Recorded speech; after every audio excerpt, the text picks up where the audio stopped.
Tashi Delay. Hello. You're listening to Tibet Unlocked, the podcast.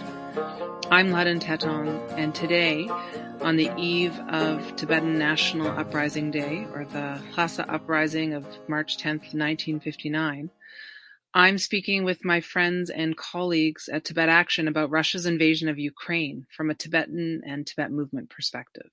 We'll be speaking with Tendor. He's the senior researcher and strategist at Tibet Action and the Stephanie G. Newman Fellow in Comparative Defense Studies at Columbia University's Saltzman Institute of War and Peace Studies. He's the former executive director of Students for a Free Tibet and the author of The Tibetan Nonviolent Struggle, a strategic and historical analysis. His work has been published in the Washington Post, Foreign Policy, the Council on Foreign Relations Asia Unbound blog, and the Jamestown Foundation's China Brief. Also with us, Nathan Freitas. Nathan's co-founder of Tibet Action Institute and a pioneer in the field of mobile software design. He leads the Guardian Project, which is an effort to build secure, open-source mobile solutions for activists, journalists, and human rights organizations. Currently, secure apps created by Nathan and his team are being used by millions of people around the world, and in particular, Orbot is being used right now by 500,000 people in Russia.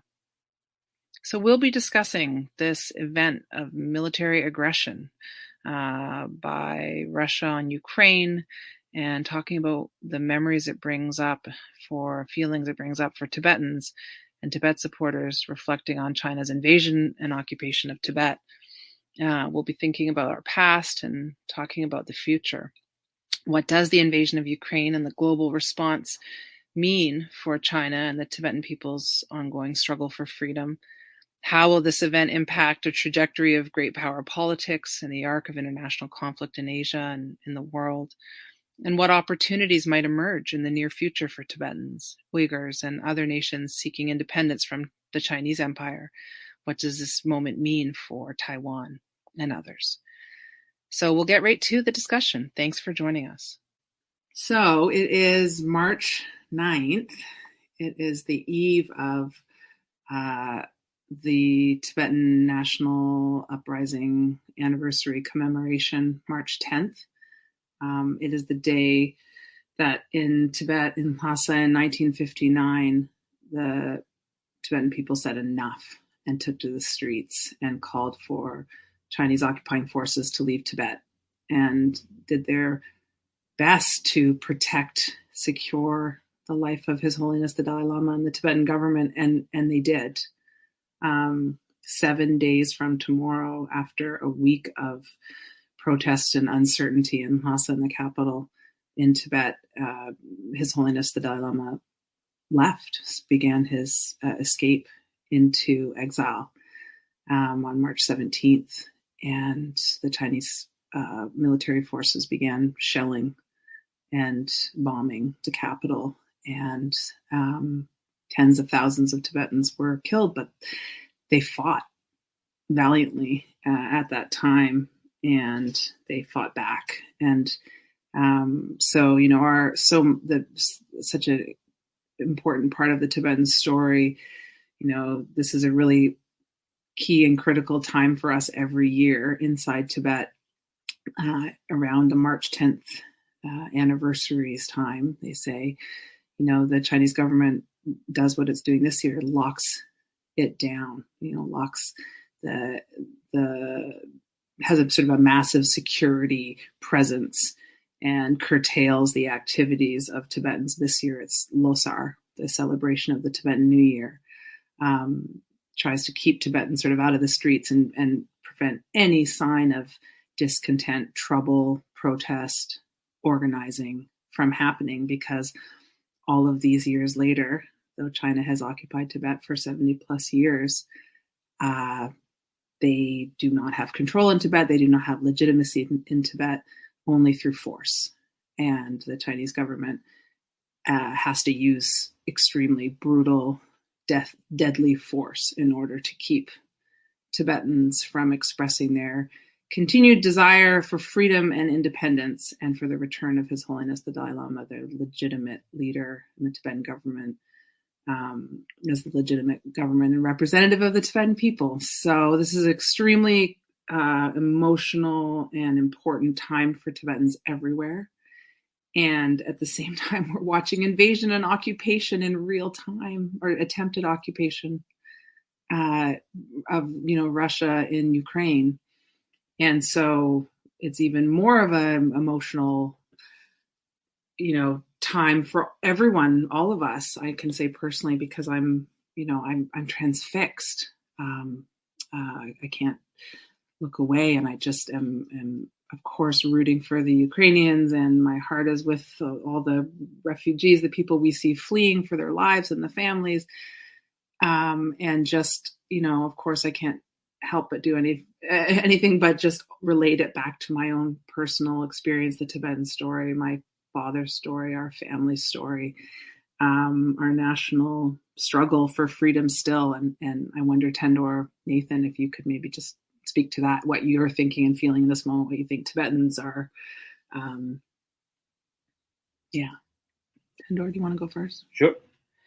Yeah. I think what you said is absolutely true. I think for so many people who have been following the events in Ukraine and the invasion day by day, like the ups and downs, right?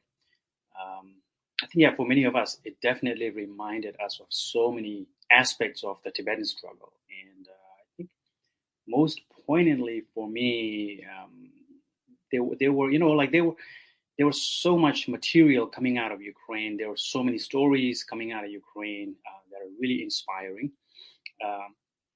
Like the leader of Ukraine, Zelensky himself, has been a really great, inspiring character who has really kind of made a huge contribution to shifting the narrative, changing the story, changing the frame, the way the invasion is playing out.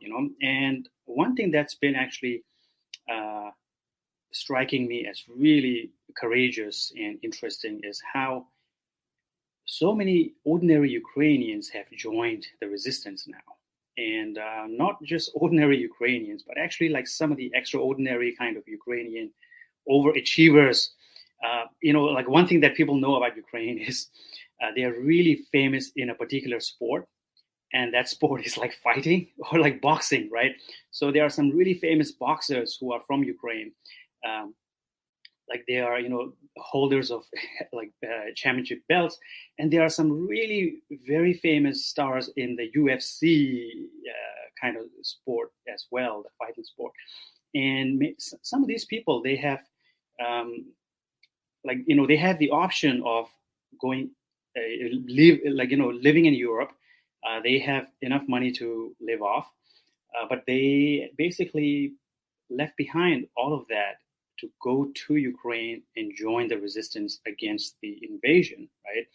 And that really reminded me of like many of the Tibetan characters of the past, like Gombotashi and those guys who were like extremely wealthy businessmen who had their bases in Darjeeling or Kalimpong.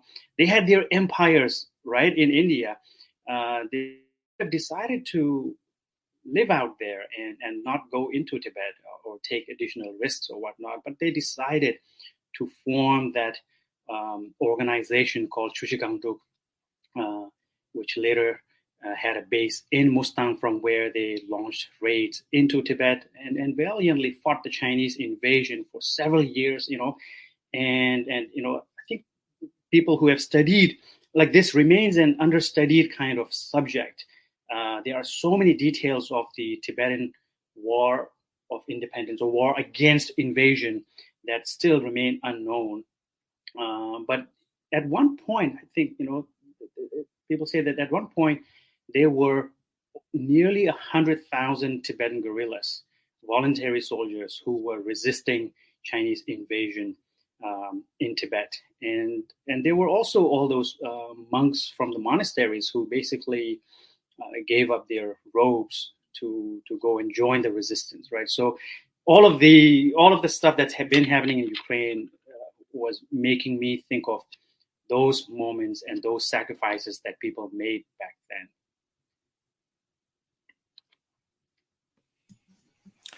Well, and I'll share something slightly humorous, but on that front, for kids that grew up in the U.S. in the 80s, a big cultural touchstone for this moment is the movie called Red Dawn, right? Where a combination of Russian and Cuban, maybe other, invade the USA, right?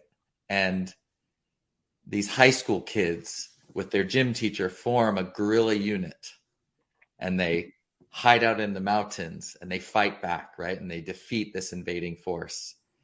And I can tell you a lot of people my age who grew up with that movie, that's immediately we're like, that's what's happening in Ukraine, right? And through that, there's this moment where they bust out of the ground and they yell Wolverines, because that's their high school mascot, right? Of this fierce fighting thing. And that was like a call during the Cold War Soviet Union era. We would play that. Like, we would play fighting the Soviet Union. And what's strange is that through things like that, that's why this is resonating so much with so many Americans, right? These fears, these really existential fears we had in our childhoods during the Cold War or in younger adult lives are now playing out in this place that we can see ourselves in. Right. And while some have said, well, y'all are just being racist because what about the rest of the world that's been going through this? And the only reason you care now is because they look like you. I'll say yes. And this is the opportunity, just as you did for Tibetans, to say, now you might be able to make that next connection and understand the guerrilla war we were fighting, and why it was. I'm hoping that happens now, right? Where people are like, yeah, I get it. Now I emotionally get it. So, and we'll take what we can get, right? And if that's the way we get people to understand the Tibetan cause, then great.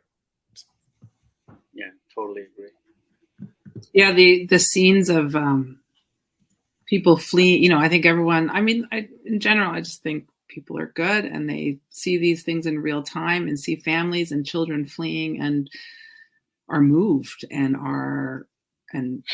parents, mothers, fathers, we feel, terribly, like, just, it's awful to see the images of innocent, people and children being killed or having to leave everything behind and go. And I think for Tibetans, this moment really, I know for me, it's just, I almost can't sleep. I'm always looking, checking the news. And I know the same is true for my husband and my brother and my sister. And we all sort of check in with each other. And it's like, you're watching all of this, the extraordinary courage and just resilience of people.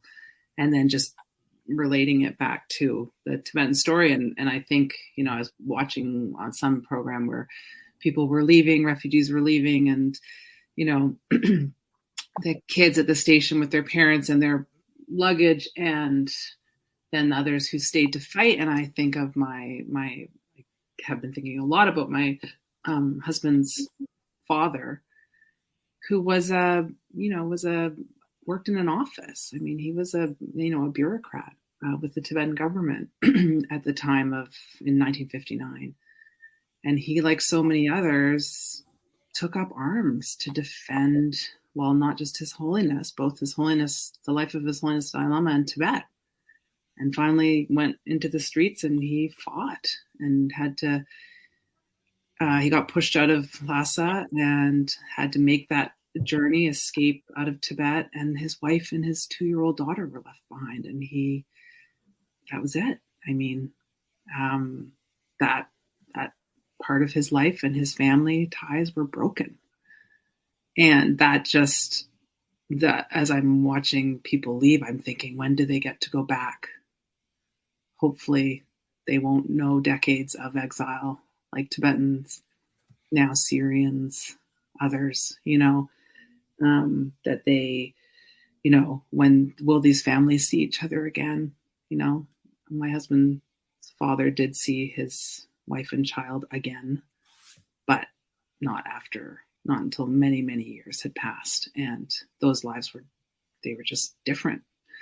And they suffered a lot in the meantime, unimaginably. So yeah, just the extraordinary, the images coming out and what they do for us and how we think of them and what we see and how we can relate back. I think one of the big ones too, maybe Tendo, you could talk about this for a second, is just, I hope that what we see the lies in real time that Russia is telling the world, that Putin is telling the world, the historical lies, all of the excuses, the reasons why Ukraine belongs to Russia or whatever, it might be. And we can all see how wrong that is. Most of us in the free world can see how wrong that is. Those of us with full access to all information and able to kind of follow this. And yet, for the Tibetan people, we have to live now in a world where a lot of people and governments just straight up buy China's lies and the misinformation and the historical, they've edited history, they've changed history, they've totally distorted history. And people don't know that clearly about us. And so we're not just fighting this. It's a case of justice. Our country was taken. These are foreign invaders in Tibet occupation, but we also have to fight, get into these long debates about the historical arguments and whether China's right to claim Tibet or not, with a chunk of the world, most of the world having accepted China's story. And so this moment is very clarifying for me on that level too. Yeah, I think it's true. Many Tibetans, and also I'm sure other communities who have had a history of independence and then had their independence taken away from them, sovereignty trampled on. I think many of those types of people, we have been feeling quite envious of the Ukrainians, and I think it's good for them, right? Good for the Ukrainians for being able to do this, and being able to defend their independence, or at least trying to defend their independence. But yeah, the contrast is really quite obvious when it comes to the way Tibetans have always had felt the pressure to answer all these questions about history and how was Tibet really an independent country? Like, how long was it independent for? There was no doubt in anybody's mind that Tibet was operating as an independent country between 1913 and 1949 at the minimum, like at the bare minimum, right? But like people often want to talk about what happened before then. Tibet was under Manchu occupation for just a handful of years. But then, the years that historical Tibet was an independent country, for years and years, for centuries before that, all of those have now been called into question because China has been really, talented and adept at changing the historical records, cherry picking the historical records, controlling the archives. And, unfortunately, many scholars, especially in the West, they study Tibetan history through the Chinese language. They do not read Tibetan. They do not talk to Tibetans. They go to China. They go into the archives. So the Chinese language and the Chinese archives are the lens through which they study and look at Tibetan history. And then they buy all of that version, the Chinese version of the history.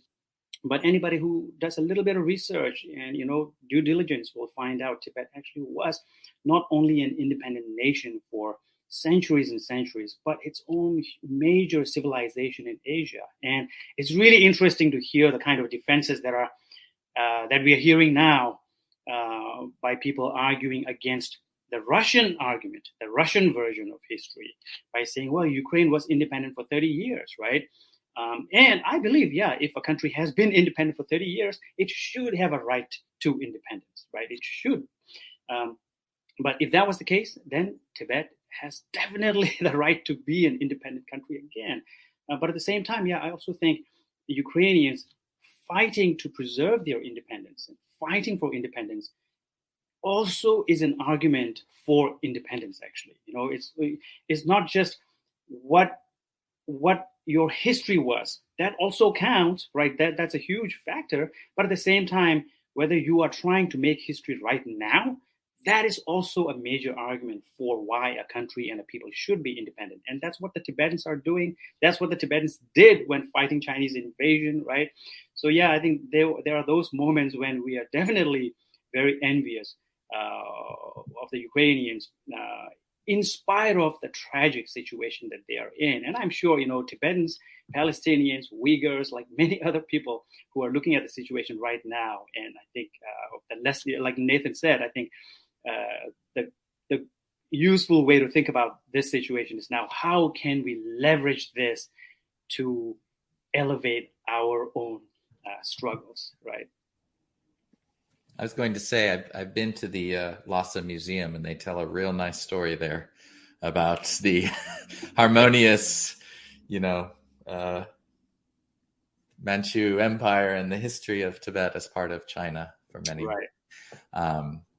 So yeah, that is story is sold and people take it, and obviously, but the point you just made of, if millions, be it 6 million or 40 million, and say we are independent and we have a leader and we have, our own way of, culture, our own language, our own history, our own music. That's, that especially in this modern era. I mean, I think a lot of what we look at as far as, well, who belongs to who and who is what, and we were here. And it's like the idea of what a state means or could mean or should mean or how that's defined is really needs to be, reconsidered, and how countries are looking at the past of colonialization as well, and the rights of Indigenous, First Nations, and others to, it's just, we need to reconsider all of these things. And moments like this accelerate that and say, well, okay, yeah, you're right. Okay. The criteria we're using now to support Ukraine redefines how we think about our support for Tibet. And that's important. I also wanted to just touch on a little bit the topic of March 10th again, and say this moment has also brought up a lot of visceral feelings from 2008 and the uprising that happened in Tibet then, the flag raising, the riders on horses, the, protests, the mass, images we saw at the time with the little bits of footage and things we could get out and people shared of, people gathering to say, they are Tibetan, they want their country back, long live the Dalai Lama. And some of the issues of misinformation we were seeing already back then about, who was doing what, and, they're rioters versus protesters and how many people died. I am, proud to say that the little bit we could all do back then to facilitate information coming in and out, we've actually pioneered a lot of techniques. Though again, this is pre-smartphone and pretty much, and pre, a lot of the things we know today.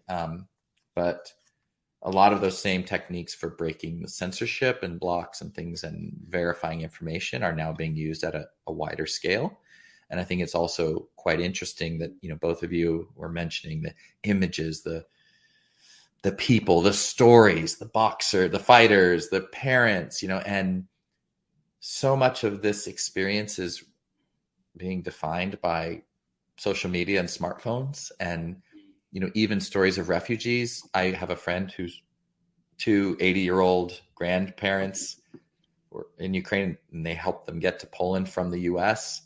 And the account of how they use GPS, find my iPhone, Viber, track me to make sure they connected with other people. And then they use car services and Uber, or the soldiers who are putting TikToks up so their families can see them and know they're alive. So I think the other thing to consider obviously is how much of the story of Ukraine is being told by these individual heroes and patriots of their country and these families. And that is, you can't buy that kind of advertising and authenticity. And I think Tibetans ultimately do have that on their side, as we saw in 2008 and as we've seen in other cases. And, the work that Tibet Action does along with others to help support as much as we can those Tibetan stories and voices emerging into the world to say we are independent, this I am Tibetan, is really important. And we do what we can, and we support anyone who's also working in that way, and in large for Uyghurs and for Hong Kongers and everyone impacted by the Chinese censorship infrastructure. Nathan, I wonder if you were if you also had the same thought. Elon Musk is moving his satellites so that Ukrainians can have access to internet. In our case, we have to bring our own satellite, bring our own satellite modem. Wait, who did that? Wait, somebody? Oh yeah, that was you. Anyway, I was explaining it. Yeah, and not only that, but we were doing it at Mount Everest, where hard drives don't like to spin anymore, and computers break down in the cold. But we did, and I mean, it's exciting that technology that cost a lot of money for us to raise and was very sophisticated and amazingly it worked on the protest that you were a part of, as well as the banner drop on the Great Wall, and what Laden was doing in Beijing with Twitter and Skype, that continues. And I think I'll also say that Twitter announced yesterday, after 10 years of asking them to do something like this, that they now officially have a Tor onion address. And how many people, what that means is that if you do use the Tor browser or Orbot, the app we build, or anything, that Twitter will just work better. And there's a free, they're now saying, look, yeah, you can use a VPN. Yeah, you can use these things, but we are officially endorsing this technology to help people access Twitter in the safest, most secure, and censorship resistant way. And that's really exciting. And Facebook has done that. And we need to continue to pressure everybody to find ways around these sort of state-sponsored malicious censorship techniques and not give in to them. And what does local law mean? What does it mean now to respect the Russian local law regarding app stores? Yeah. I mean, is that the line that Apple is going to use? Yeah. When they require all apps to be taken out of the App Store that aren't following the proper registration? What if they occupy Ukraine and they say, well, now you have to do it for Ukraine too, because we are now defining the local law of Ukraine. So I think that whole campaign related to App Store censorship and private data and hosting servers in these places, again, it's just, what side of history are you on here? Are you the side of history where, IBM, there's the story that IBM sold counting machines to the Nazis, right?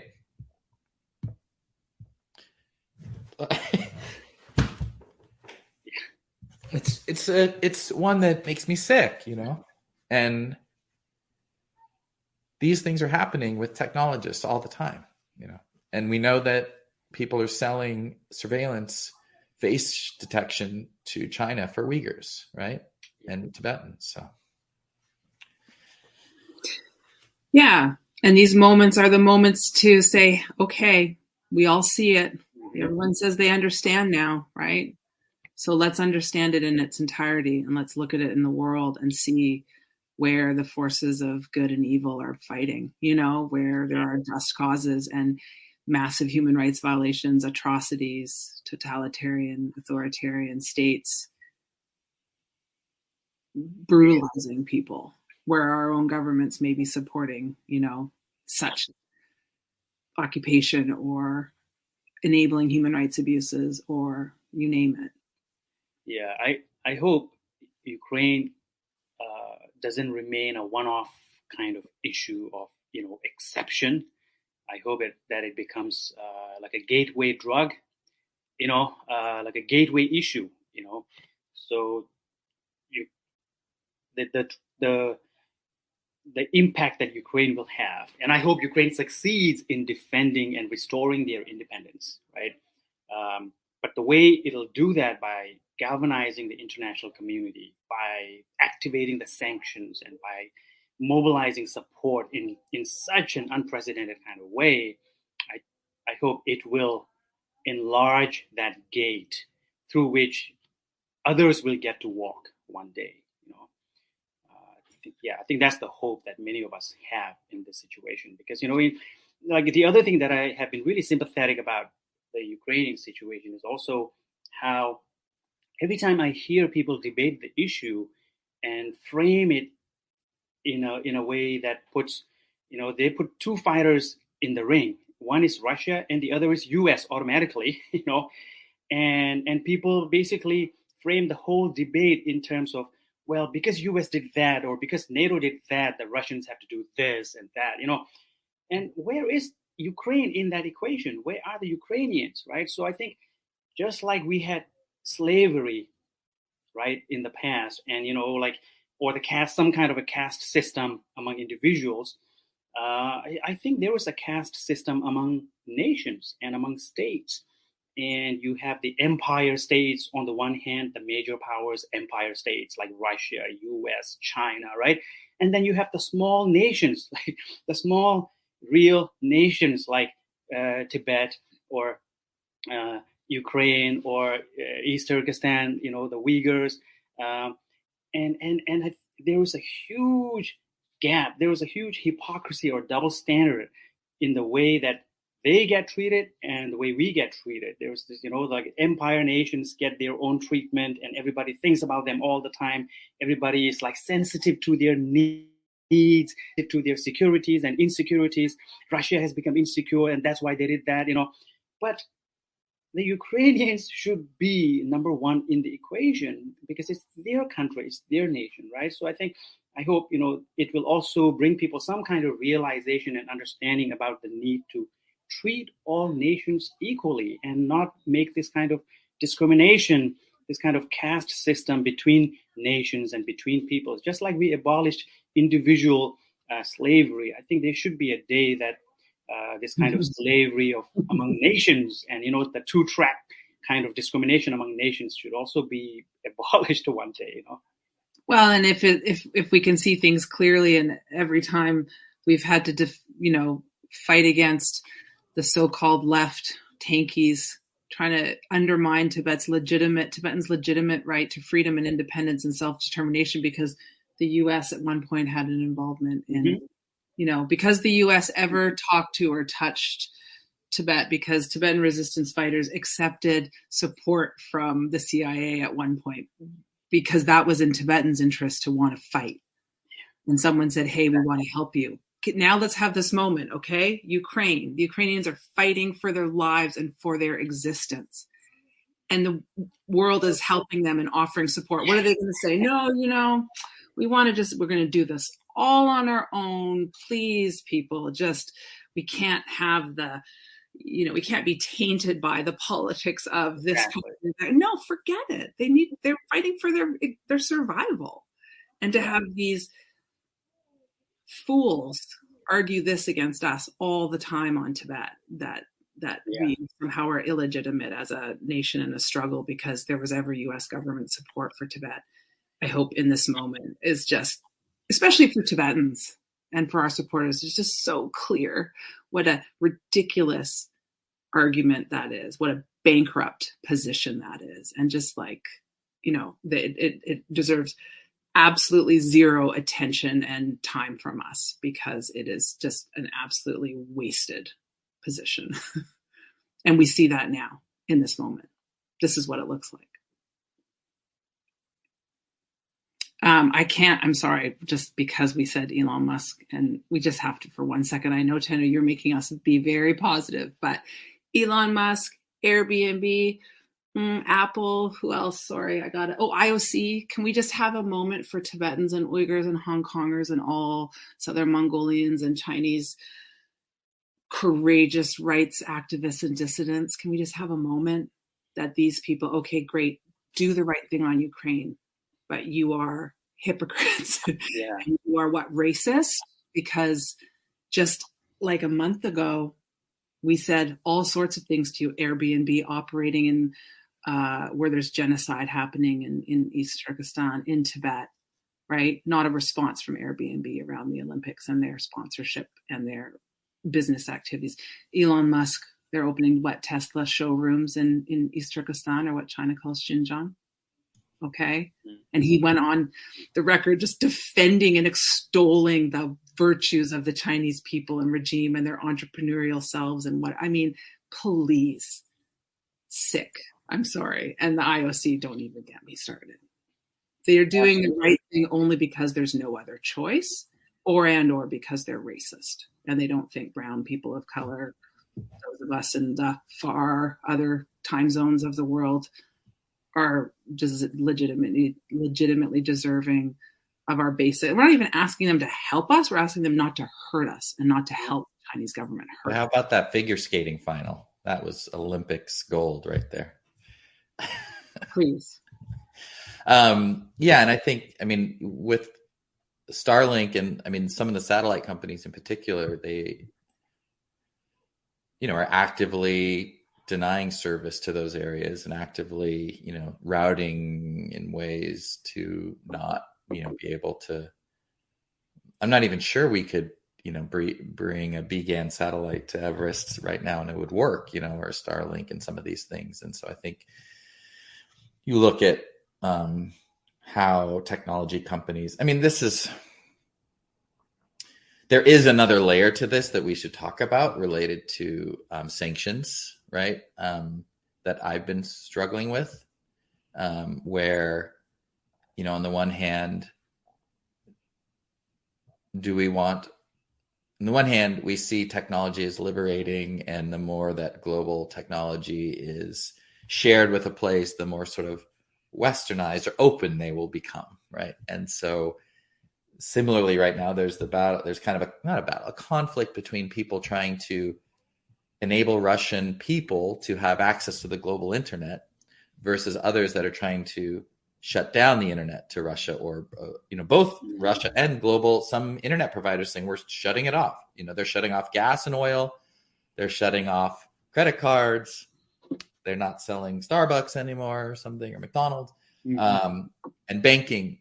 Why is the internet special? And so it's a weird thing sometimes to say, just personally, strategically, what's the best approach here for, we know that just providing, the fact that Google made Android open source, for example, and that all of China's phones are powered by Android now, and their app stores and all this stuff is Linux and free software, it doesn't immediately make it free and safe. And, it means that they're now empowered to make something more powerful in a way. So I think sometimes this idea of, and it goes to what you're saying, like just, wouldn't it be great to have Airbnb in the Jokong Square and I can rent a room and that will kind of help somehow, I think needs to really be revisited. But I'm also curious what either of you think around sanctions. What if, rather than us trying to get companies to get into Tibet somehow through proxies and firewalls, we said, nope, we're just shutting you off. We're shutting everybody. We're creating more pain versus creating more connections. I'm really unsure right now what is the best strategy. Do you want to take that first, Tender? Sure. Yeah. The sanctions story has been really interesting. And I've just been amazed at how much can be done about something. We have been told the same story for years and years and years by some of the most powerful people on the planet who have said to us, our hands are tied. There's nothing we can do. We have one option is military intervention, which is no, right? That's a red line. Military intervention, war, red line. But short of military intervention, there's nothing we can do. We can issue statements. We can register complaints. We can do like silent diplomacy, give them a list behind closed doors and speak to them quietly because, public shaming doesn't work. Sanctions doesn't work. Like everybody says, like lots of people like to say sanctions don't work. And now in this moment, my mind has just been like blown open by how much is actually possible, how much the West actually can do, like how much America and Europe combined, how much power this collective, actually has to get things done, to inflict punishment, to change behavior, to increase cost on bad behavior. And we are in the middle of the story. So, we don't know what the conclusion is. But already we can see in terms of forget about the outcome or forget about the results, but in terms of what actually can be done so that these powerful countries are not aiding and abetting a genocidal regime or an aggressive nation, that is just unthinkable. And that's, I think, like I didn't realize in the past, like, wow, all of this can be done. The Swiss bank broke its neutrality for the first time, right? It wouldn't do it for genocide, but it was willing to do it now. So I think, that, like, to me, that has been so much food for thought. And I'm sure lots of people have been like blown away by what's happened just in the last few days in terms of sanctions. Yeah, and I think considering, I don't have all the answers or all figured out, but I certainly see that the other way hasn't worked, right? Russia, the power of Putin, the money that has flowed from oil and gas and all of the building. Putin was built, and the money that these guys bought their yachts and the oligarchs and everyone is made off like bandits. That was all our money. That was, that's not for Europe, for all of us, everyone has a role in this, building them up to be all powerful and to steal from the people and to oppress the people and to enable and hold them in power. And so now the question is, like, in a way, right, with China as well. Look at how we know that the stability, the CCP stays in power, Xi Jinping and these guys stay in power because in a way they can deliver at home, right? And they have that have had that economic growth and security and, delivering something to the people, that they have been able to build this brutal system that, not only doesn't allow freedom, but is finding ways to just destroy even its possibility in the future, right? Individual rights and freedoms. They're maintaining that level. They've maintained that level of economic stability and sort of prosperity for a certain critical mass of Chinese. And so they go on and it's all with the money that, we all over here have helped to provide, right? So I just think, something has to give and something has to change. And I don't want, of course, ever to cause pain for the average person, but then on some level, something, right? There has to be some kind of way to exert pressure on these leaders to change. and everything we've done has helped in the opposite direction till now. So something has to give and something has to change, because we're talking about a threat to global peace and security. And I think that's true. Obviously, we think that's true with the Chinese Communist Party and the People's Republic of China. And it's not just about, obviously we are Tibetans and we have our Tibet national struggle, our Tibetan national struggle that we are carrying forward, but it's all interlinked. We know that. It's all interconnected. Taiwan is not just an issue for Taiwanese. It's for the whole world. It's for the security of Asia and for global security. And Tibet, we were one of the ones to fall first. And look at the steady march that the Chinese Communist Party has made, being supported and enabled all these last 30 plus years, 40 plus years now. by the West or by the powerful, rich. Pedro, do you want to? One of the things that I've heard is how one reason, I mean, it's obvious to everyone, but one reason why America and Europe have been able to, level all of these sanctions is because the Russian trade is only a small part of our economy or whatnot, right? In terms of percentage, and a similar situation for China is much harder to contemplate because the Chinese share or the trade with China occupies a much larger portion of our economy in that sense. But I think for that reason, actually, the fact that there is a genocide happening against the Uyghur people right now, and there have been some measures that we have seen in U.S. Congress and some European countries to start some sort of a delinking of our economies from that of China's.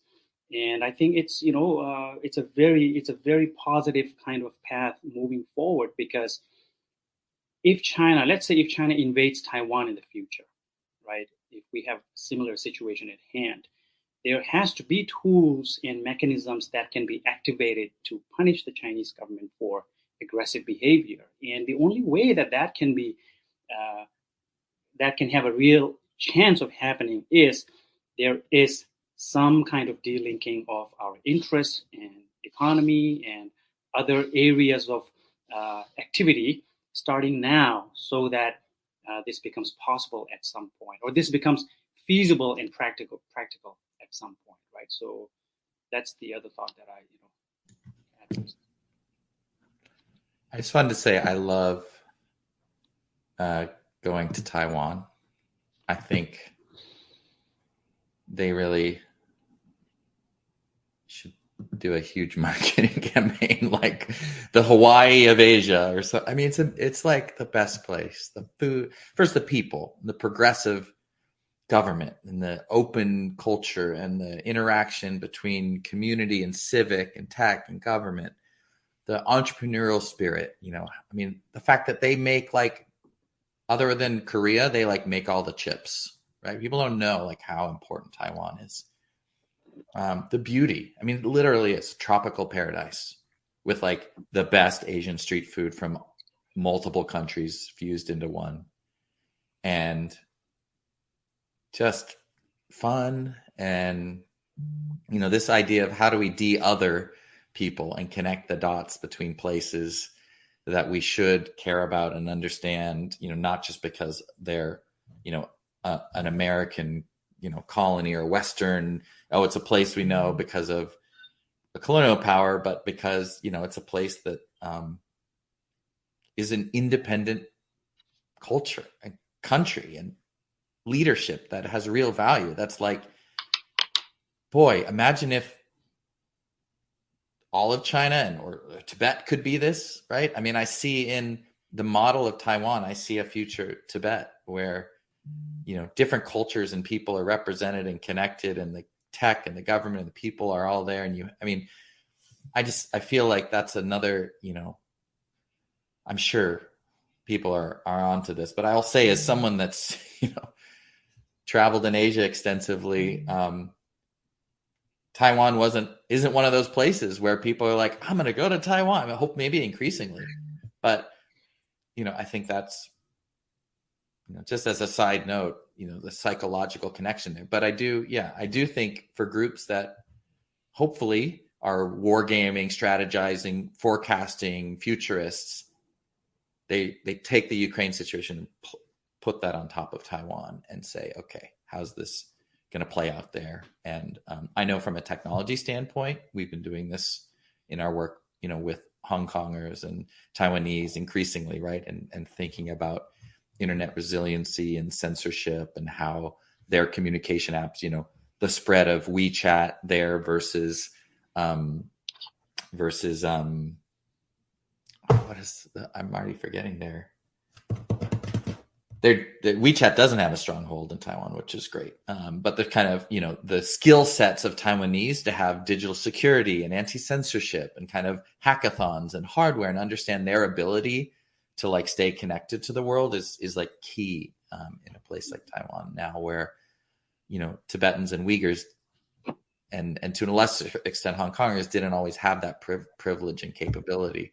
So I think for any, this is also showing that, the skills you have as a people and as a country related to all the things that want to, to make you really independent. I'm not saying everyone should be sort of preparing for war, but, prepare for internet resiliency, think about the technologies you're using and why, think about the skills you have, understand how you can, we see this play out in another way of in Cuba with the embargo and sanctions from America there, they've built up a whole their own alternate internet, that kind of still works today. And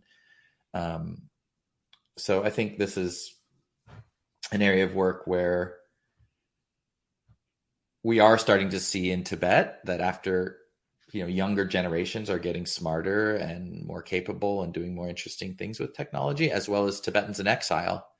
There are more engineers and programmers and designers and, technologically creative people than, for sure than when I began working with you all 20 plus years ago.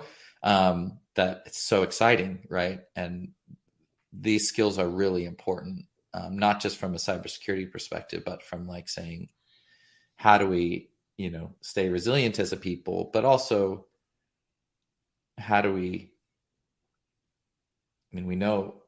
how do these technology companies we are talking about start representing, Tibetans because there's Tibetans working there and the government. And so that also matters so much that we have people in places that are from these places. And so that it's less others and more us. And I think that will help a lot. But, I do think that is, something that Taiwan, it's like, play that out. Would the world rally to their side because they understand how much Taiwan is? It's not a Western country, but it's, deeply integrated in our culture and values, or we are part of them in that way. And they've been independent for 70 years. 70 years. There you go. And democratic for a good chunk of it. Yeah. And that's the part too. I was thinking about our Tibetan scholar academic recently from Tibet who was talking to us recently, and just on the question of sanctions and pressure on the regime, whether that's Putin or the Chinese government. I think it's important to also remember he was talking to us about how there are factions and there are different pressures internally, and not everybody wants to be as bad as Xi Jinping and Putin.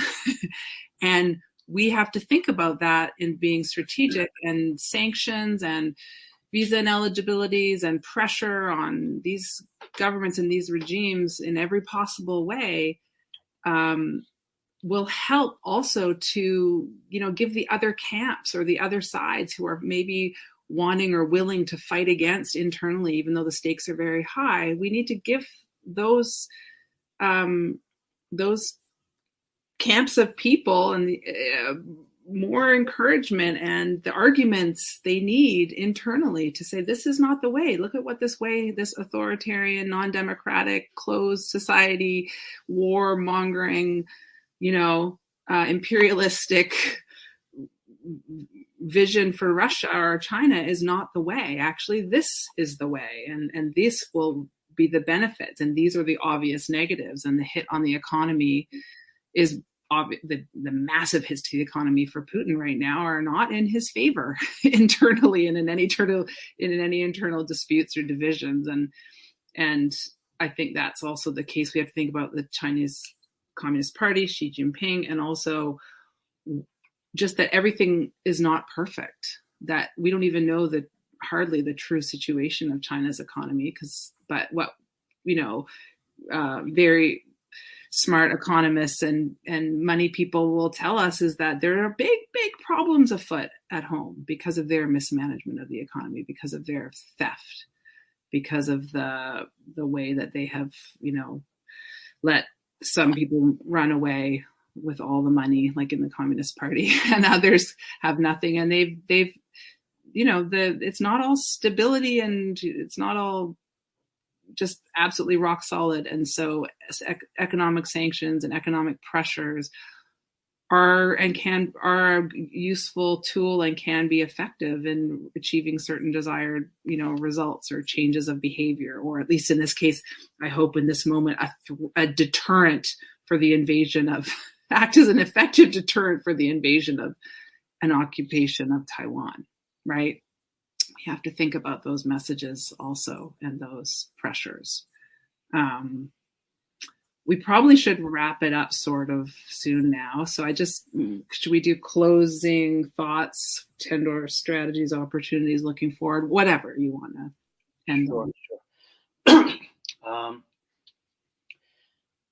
Yeah. So one thought that's been crossing my mind last few days has been about a subject that people have talked about over the last several years, about the decline of the international order, the liberal, rules-based kind of international world order, and how democracy is backsliding in many countries. Human rights is being trampled on more frequently and more intensely in many countries. And lots of people are worried about this trend, right? And now what Russia has done in Ukraine with that invasion is a further setback. It's another additional major blow to this order. And in general, I think the decline of this so-called liberal international order is a terrible thing for human rights. It's a bad thing for democracy. And looking forward, I think Tibetans or Uyghurs, people in Hong Kong and Taiwan, Chinese Democrats, all of us, who are worried about human rights and who are working for human rights, have good reason to worry more about human rights, because now the global environment for promoting human rights has become less friendly to us, right? At the same time, I think another one interesting element of all of this trend is that even as the environment becomes less friendly to the promotion of human rights, I think the opportunities for national freedom struggles or self-determination struggles or independence movements, that opportunity may be increasing because just the general uncertainty in the world system is rising. And for those people who are struggling for independence, who are struggling for their nations to give birth to a new state, right? Usually the best moment for that to happen is when there is a geopolitical shock to the system, when there is a massive kind of shock and wave. One of my favorite papers in political science is this thing called Geopolitical Shocks in the International System by a guy called Sevaganitsky. And he talks about how new countries emerging, for countries that are struggling for freedom, independence, one of the best environments is when there is a lot of uncertainty in the world system. And uncertainty increases when there is a major shock. And that includes situations like war, right? During the First World War, it created a huge opening in world history, and many new countries became independent and democratic at that time. Then during the Second World War, it created another opening, right? And after that opening in the 1940s, then throughout the next 20 years, some 50 new countries emerged in the world system. But then after the 70s, when the world system kind of stabilizes a little bit, when the liberal order becomes hardened and consolidated, not a whole lot of big changes happen after that, right? So right now, I feel like the era of great power, the liberal order may be declining, but the era of great power politics is back. The era of uncertainty is back, which means there may be interesting opportunities for people who are struggling for our right to have our own state, have our own country, just like everybody else. We're not asking for anything more than what others have, right? We just want to be the same as everyone else. And for those types of people who are in those kind of self-determination struggles, I think the next 20 years might bring interesting opportunities. And I'll just say that along with that, I still do fundamentally believe that another perhaps new layer to this is, the power of digital communications and connectivity for individuals, right? That individuals can decide and connect in new ways, in new configurations, with privacy, with security, and with global communities. Now we've seen how that can empower harmful groups, and we've seen how harassment and racist and malicious behavior can be amplified. So that's where we need to work on that. But we've also seen so many positive opportunities for things where before you'd say, well, the state needs perhaps to change how they're interacting with their citizens, or we need to impose things on the state to improve citizens' life. In fact, citizens themselves can now more readily kind of connect and communicate and broadcast and share and build new systems from the ground up that also change what the liberal order or what the understanding of how nation states and relationship to their citizens work.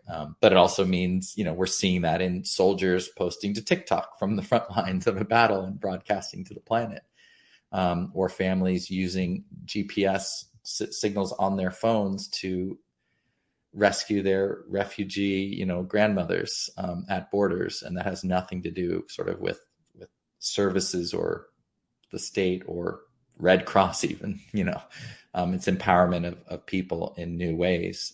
And I think that is an important trend. I also, I think we're all, this is accelerating quite a bit work on tools, techniques, or to combat censorship and also to defend against digital attacks in a way, that will impact Tibetans and Uyghurs and those that are impacted by affected by the Chinese surveillance infrastructure. And so I think a lot of things, again, that we're seeing is like, is Russia really hacking our elections? Are they really breaking into this thing? It's like, yes, it was Vladimir all the time. It was like actually him there. So we know this, and that we weren't sort of making stuff up, that this was happening. And in the same way, we aren't making stuff up around the, Chinese involvement in various attacks on our infrastructure and surveillance. And so, yeah, I think there's a lot of change in the air. And, when you're riding a surfboard and the water's just flat and still, nothing's happening. You're just floating there. You can't go anywhere. But when the wave comes, stands up, and it breaks and creates energy, that is the moment that you can ride for change. So I'll leave Great metaphor. Fits with your interest these days. That's great. Thanks. There's so much to say and so little time. So I just wanted to bring us back to a couple of things. One, March 10th. And so Tendor mentioned earlier about the Ukrainians fighting for their independence and their freedom, their sovereignty in this moment, how important that is to their whole story and to their case for independence, their claim to it also in some way. And I think that's what I've always felt about March 10th, is that Tibetans, we can all look back at this moment in our history, March 10th, 1959, though the Tibetan government and His Holiness were trying to find some way to peacefully coexist with the People's Republic of China, because we were vastly outgunned and outnumbered in terms of that. At that point, their occupation and their presence in Tibet in that sense, or their hold over Tibet. And March 10th, 1959 is the moment that the Tibetan people rose up and said, enough. Tibetans had come in from eastern Tibet, were camped outside like internally displaced people, refugees outside of Lhasa, were telling the stories of what the Chinese forces had done and were doing in eastern Tibet. Tibetans in Lhasa they all joined forces, and they said, enough is enough, China out of Tibet.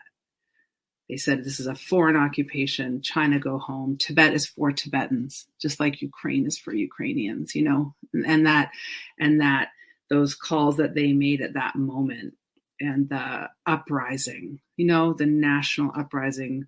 Don't let the Chinese or anyone in the media reframe it as a revolt or some failed whatever they call it. Tibetans succeeded in securing the life of His Holiness, the Tibetan government, and it was able to safely reestablish itself in exile. His Holiness lived and was able to get into safety, rejected the 17-point agreement. And it is clear to all of us Tibetan children, next generations, and the generations to come, that Tibetans rejected Chinese rule in our country. Full stop. And engaged in a freedom struggle and a freedom fight from that point on very clearly also. So that's why this moment is important, especially when we can see right now what's happening in Ukraine. It's clear to us, and I hope this helps make it clear to others. And then also, we have to talk just quickly, close with the thoughts of Tsewan Norbu, a 25-year-old Tibetan graduate of Lhasa University who had every reason to live. If, as some experts like to say, the situation in Tibet is not as clear, it's shades of gray, China is trying to do this and that to improve Tibetan lives. And, some people like to paint the occupation and the Chinese colonial rule in Tibet as if there's some question about whether it's okay or good, or, Tibetans are okay with it. Well, this young man was successful. He was an artist, a singer. He'd been on multiple Chinese television program, music competitions. He seemingly had everything to live for. And from what we can tell, he tried to self-immolate, or he did self-immolate in front of the Potala Palace in a protest against Chinese rule in Tibet. And he becomes at least the 158th Tibetan to do so. And I think what he reminds us of in this moment is that just if the Russians were to stay in Ukraine for the next 70 years, it doesn't mean that they're not a foreign occupying force. And even if the Russians try to do some moderate things to help Ukrainians, or if they try to build up infrastructure to facilitate their occupation and say they're stealing Ukrainian resources or whatever, doesn't mean their occupation is that they're right and that they should be there. They should be allowed. There's no excuse for them to be there. As clearly now, they should not be there. As in 70 years from now, they should not be there. And that is true for Tibet. And Tsewan Norbu's sacrifice, his courage, the heartbreak of his leaving taking this action. We're not exactly sure what happened, but as best as we can tell, he reminds us of the Tibetan fighting spirit, of the injustice and the wrongness of the occupation by China, and that China remains a foreign occupying force, and that Tibetans, no matter what may be happening in the nuance on the ground, in the day-to-day life, Tibetans want to be free and have every right to be free. And that's our job, is to fight for them in exile and to support them, and not to allow other people to tell our story and to confuse the world about what's the real story. It's invasion, it's occupation, it's a colonial occupation by a foreign occupying nation. So I think that also this moment is where our hearts are with Ukrainians. We stand with Tibetans in Tibet in our righteous struggle for freedom and independence.